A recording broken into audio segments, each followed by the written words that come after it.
Welcome to The Explainer. Today, we are tackling a concept that's so core to our lives, we almost never stop to question it: family. But what if the way we think about family is just one small piece of a much, much bigger picture? All right, let's get into it. So let me ask you straight up, what is a family? I bet an image just popped into your head, right? But is that picture the whole story? Well, over the next few minutes, we're going to see that the simple answer we think we know has been changing for thousands of years and looks totally different all across the globe. For a long time, this was kind of the go-to textbook definition from anthropologist G.P. Murdoch back in 1949.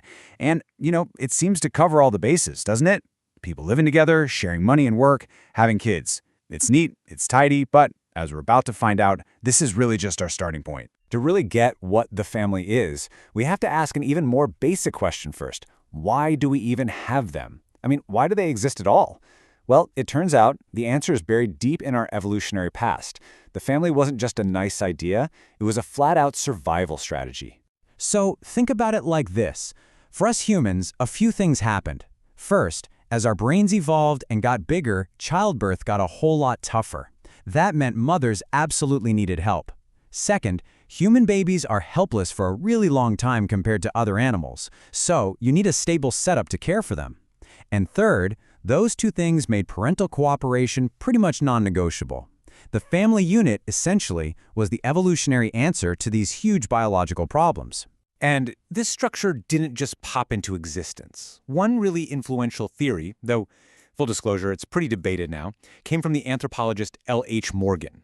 He basically proposed this whole evolutionary journey for the family, starting with no real structure, moving through different types of group marriage, then to pairing couples, and finally landing on the monogamous family that we often think of as the default today. It's this story of moving from a communal idea to a more individual one. Okay, so that's the history. But history is only one piece of this puzzle. Because if you just look around the world, you'll see that culture and geography have cooked up an incredible, mind-boggling variety of family structures. The main takeaway here? There is no single blueprint. Let's start with a really fundamental question. Who do you get your stuff and your name from? In patrilineal societies, which are super common, everything passes through the father's line. But in matrilineal societies, it's the mother's line that's key. And that one single difference, it completely flips the power dynamics within the family. And that same logic applies to another huge question. Where does the new couple live? In a patrilocal system, the couple moves in with the groom's family. But in a matrilocal one, they live with the wife's family, which centers all the support and resources around her relatives. You see how these simple rules create totally different worlds? And then there's the one that's probably most familiar to many of us, neolocal. That's just a fancy way of saying the new couple moves out and starts their own home, separate from both sets of parents. This model is pretty recent, historically speaking, and it's often tied to things like big cities and economic independence, where the focus isn't on the huge extended family, but on that small, core unit. Now, if you want a real-world example that just blows that original definition out of the water, look no further than the Nayar community in Kerala, India. Historically, they were matrilineal, marriage wasn't really the main event, and a woman could have more than one partner. The kids? They were raised by the mother's entire extended family. This just goes to show you that living together, economic cooperation, and reproduction don't always look the way we assume they do. So, we've established that the family is always changing. But right now, in our modern world, massive forces are reshaping it faster and more dramatically than maybe ever before. Just take a look at this data from India. In less than 30 years, the average family size has plummeted from more than 5 people in a household down to just 3.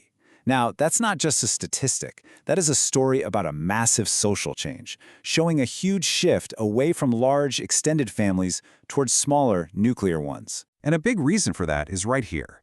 The fertility rate, the number of children women are having, has also dropped. As women gain more education, more economic freedom, and more control over their own lives, they're choosing to have fewer children. You're literally seeing the family adapting to new social realities in real time. All this change and pressure led the anthropologist Edmund Leach to come up with this amazing metaphor. He said the modern family is like an overloaded electric circuit. His point was that we now expect this tiny little nuclear family to do everything for us. Provide all our emotional support, all our social life, all our economic safety, a job that used to be spread out across a whole village or community. And that puts a ton of strain on it. Okay, so We've looked at where the family came from biologically, how it's evolved through history, the incredible diversity around the world, and the pressures it's under today. So, where does that leave us? What does it all mean for the future? At the end of the day, what is a family? Well, the biggest takeaway is that it's not just one thing. It's not a single, rigid definition. It's a flexible, resilient, human invention that adapts to whatever the world throws at it. It can be defined by blood, sure, but also by marriage, by where you live, or more and more, simply by choice. The core jobs of the family, support, raising kids, they stay the same, but the way we do them is always changing. And that leaves us with one last, really fascinating question to think about. As our world keeps changing at lightning speed, with all sorts of new technologies and social ideas, what will the family of tomorrow look like? What new shapes will it take? And that's the question we'll leave you with. Thanks for joining us for The Explainer.